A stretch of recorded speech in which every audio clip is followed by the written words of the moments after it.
గత ముఖ్యమంత్రి కేసీఆర్ గారి యొక్క దూరదృష్టి అనుకోండి,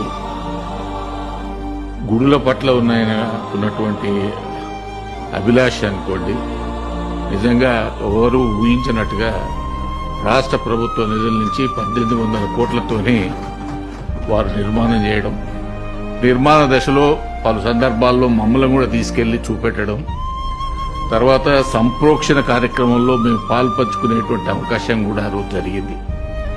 ఏది ఏమైనా తెలంగాణ ప్రాంతంలో ఆంధ్రాలో తిరుపతి తిరుమల దేవస్థానం ఎట్లా ఉన్నదో మన దగ్గర కూడా మన రాష్ట్రానికి యాదగిరి లక్ష్మీనరసింహస్వామి అలా ఉండాలనేటువంటి వారి యొక్క ఆకాంక్ష మరి చాలా బలమైనటువంటిది. దానికి గాను ఒక టెంపులే కాదు, దాని సరౌండింగ్స్ ఏరియాలో కూడా ఫ్లైఓవర్స్ నిర్మాణం కావచ్చు, లేకపోతే మనం ఏర్పాటు చేసుకునేటువంటి ఇంతకుముందు మన మిత్రులు శ్రీ సుభాష్ రెడ్డి గారు చెప్పినట్టు చాలా మంది పారిశ్రామికవేత్తలతో వారే మాట్లాడి ఆ రోజు మరి తిరుపతిలో కనుక కాటేజెస్ ఏ పద్ధతిలో నిర్మాణం చేసినారు, ఆ నిర్మాణాల కొరకు చాలా మంది పేర్లు కూడా వారు ఆ రోజు అనౌన్స్ చేసినారు.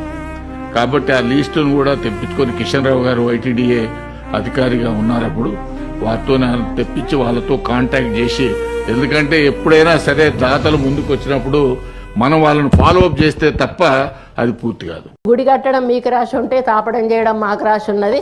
ఆయన కానీ నాకు అదృష్టం లేదు, ఆ రోజు వెళ్ళలేదన్నా. నేను మా చుట్టాలు చనిపోయిండు, చుట్టు వచ్చింది.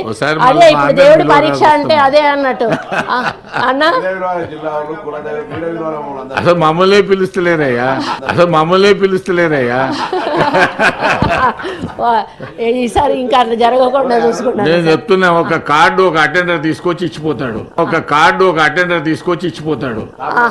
ఆ పద్ధతి ఉంది.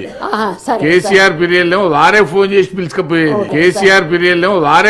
పిలుచుకపోయేది. వచ్చిందంటే సారీ చైర్మన్ గారు, ఇంకోసారి అట్లా జరగకుండా చూసుకుంటా. సో